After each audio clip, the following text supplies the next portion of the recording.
hello, welcome to Backstage IMG. So, my name is Vishal. I'll be your host today. So, we have on this panel today Dr. Karan, Dr. Kavi, and Dr. Priya. So, in this episode, we'll be discussing the financial challenges that international medical graduates face while doing rotations in the US. We'll also explore some of the common problems that IMG encounters, such as high cost of living, currency exchange problems, transportation cost, and others. And we'll also try to cover some of the most common mistakes that IMG make when managing their finances and maybe provide tips to you guys to avoid them. So I'm gonna start this podcast by talking to Karan, and we'll be going towards these common problems one by one. So Karan, hey, how are you, man? How are you doing? Hi everyone, so I'm doing good, and as Vishal rightly said, that there are a lot of problems that IMGs face, and particularly speaking, these problems are not limited to financial things. They are also, the problems also occur when managing those Sure. finances. So even if someone is Yeah. coming to Sure. US and they have sufficient finances to go through the rotation, sometimes because there's a problem in management of finances or because there is a problem in investing the money in wrong places. Sometimes Exactly. it is like it is wise to discuss the financial situations and financial burdens faced by the IMGs while coming to the US.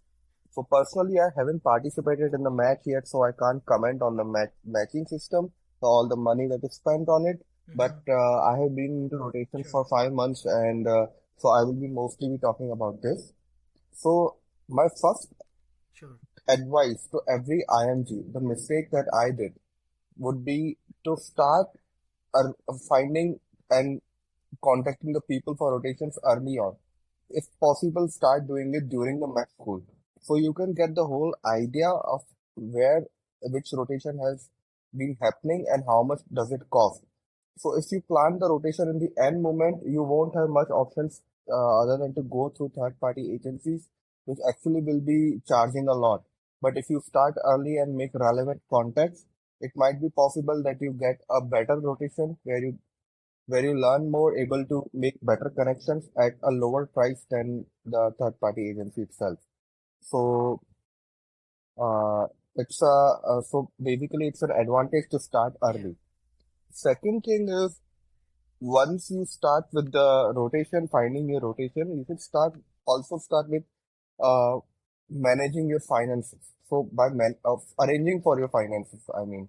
So by arranging for your finances, I mean that uh, lot of people in US they come uh, carrying their forex or neo global card, right? So you have to arrange for that card. Second thing is, so what I did personally was that I transferred my funds to my one of my relatives who in US, and I was using the US credit card. So it was working in a lot of places where the neo global card wasn't working much. So it was an advantageous point for me. And the third thing is you should always decide how much cash you want to carry along with the card. So you should have some dollars in cash also because sometimes what happens that if by chance you lose your card or if your card isn't working anymore, you should have the emergency cash money to go get by for few days, right? So this is the second thing, making the arrangement of the financial prospects that you are going to carry to US along with you. And these two things that are the two things Sure. that one should decide before uh, entering the US. What is your opinion on that, Richard? Yeah, that's rightly said. Some of the things that you just mentioned, like the cash, carrying the cash dollars and everything, US credit cards. So what I feel, so what you said is very correct, because if you don't have a US credit card or debit card, it's very difficult to make certain transactions. And for example, like if you're taking an Uber or a Lyft, which you might require in the America, because public transportations are not good in every city. So you might need to book an Uber. So your credit cards from other countries, such as India, it may not support. So this is a big problem. So if you have a relative or you know someone in United States, like what Karan did, you can have a US credit card and make transactions seamlessly. Still, if you are like me, who have no one. So I would advise you to carry two or three cards. You can carry a Neo Global, you can carry credit cards of different banks, or maybe debit cards. So what happens is, if one of the card is not supporting, for example, the other is gonna work. So always have a backup option. What if my card fails? Then I'm gonna stuck there. So don't rely on a single card. I've seen people who have just relying their US, day-to-day groceries or anything, the transportation costs entirely on the single credit card. And when it declines, then it's a big trouble. And second thing, like you mentioned about the cash. So carrying cash is important because in many instances when the card don't work and you only have one card, you can pay them amount in cash. So that's a good option. Number third thing which I want to just mention, like Karan mentioned, the agencies and everything. So what we see at this point, the rotations are in very high demand. So make sure before coming you have booked the rotations from the proper way, pathways, not the agencies, because agencies are very expensive. Unless you don't find an option in a university hospital or a community hospital directly, then we would advise for the agencies. Otherwise, we would recommend you to book in advance, maybe 6 months or 1 year before doing the rotation.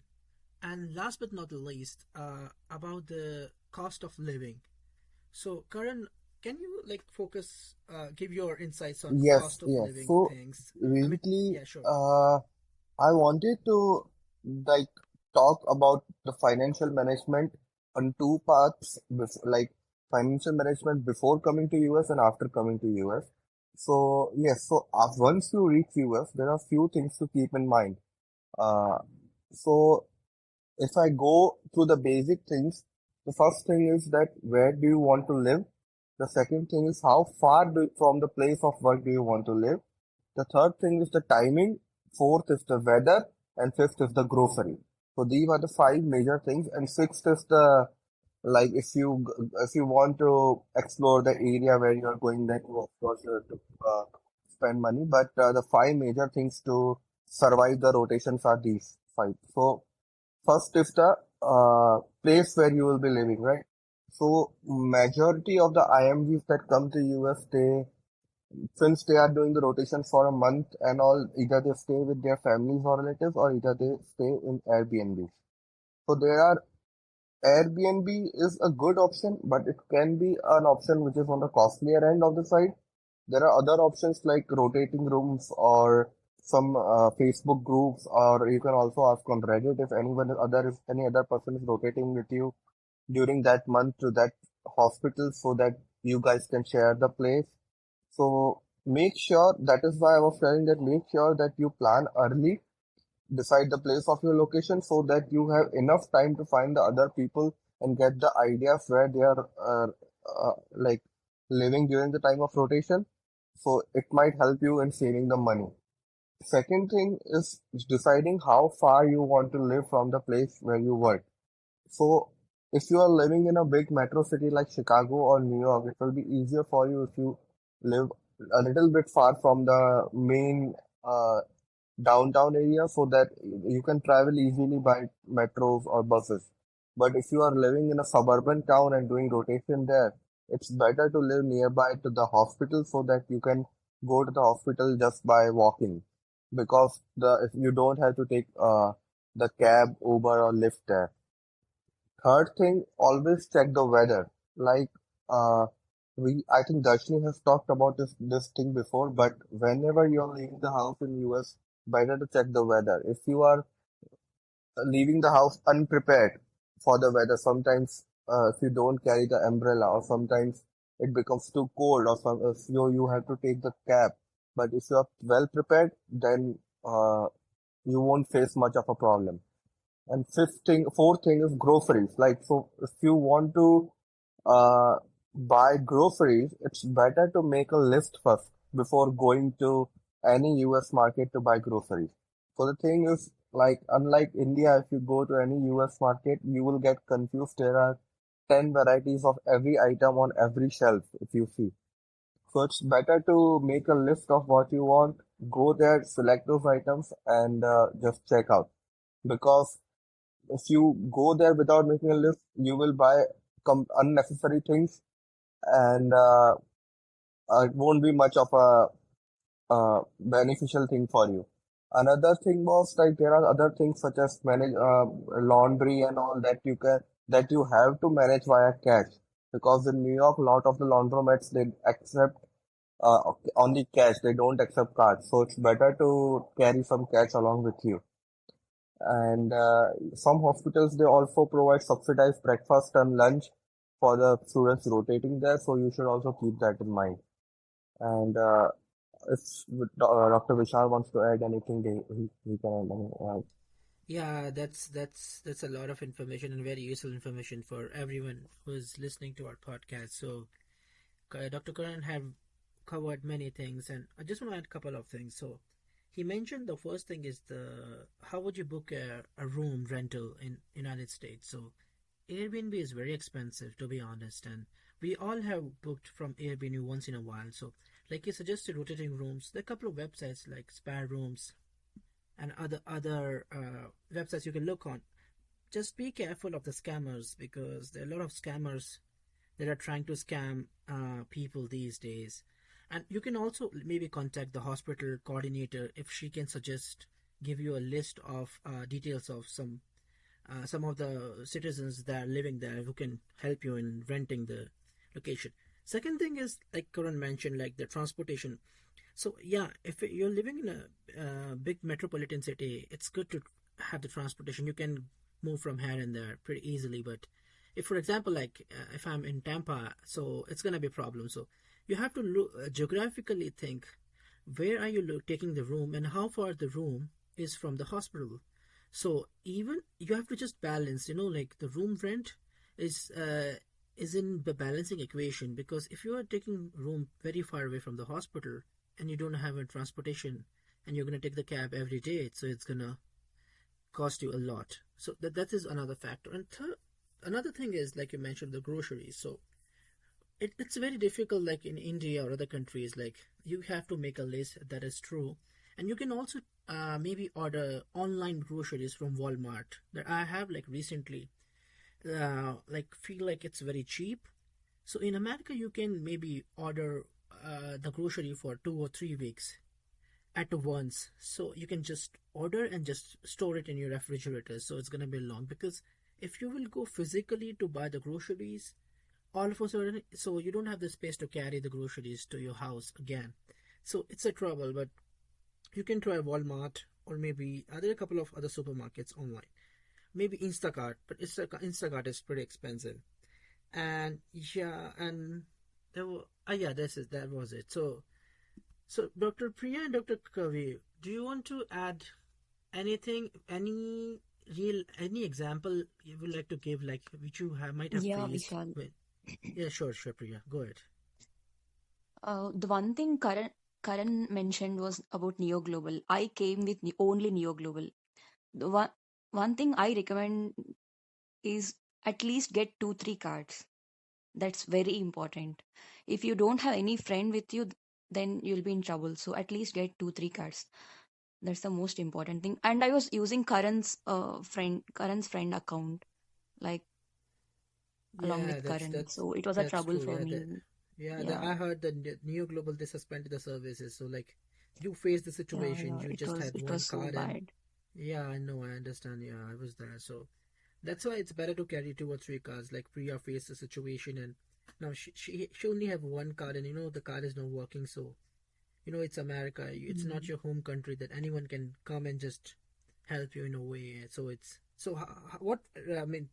So what advice, Priya, would you give to our audiences, like apart from So like the carry carrying two two or three three cards? cards and Sure, about room, try to get try to get contacts of doctors so that some doctors sure. allow you to Mm-hmm. stay in their room in their house. Many Sure. doctors are offering accommodation for Mm-hmm. students, so you can try that. And rotating room is so cheap. Furnished finders is so cheap. Airbnb, some places you can find cheap places also like with offer, but yeah, Airbnb is a little bit on the expensive side. Yeah, that's So true. I That's would true. go with Airbnbs. rotating rooms first and then furnished finders.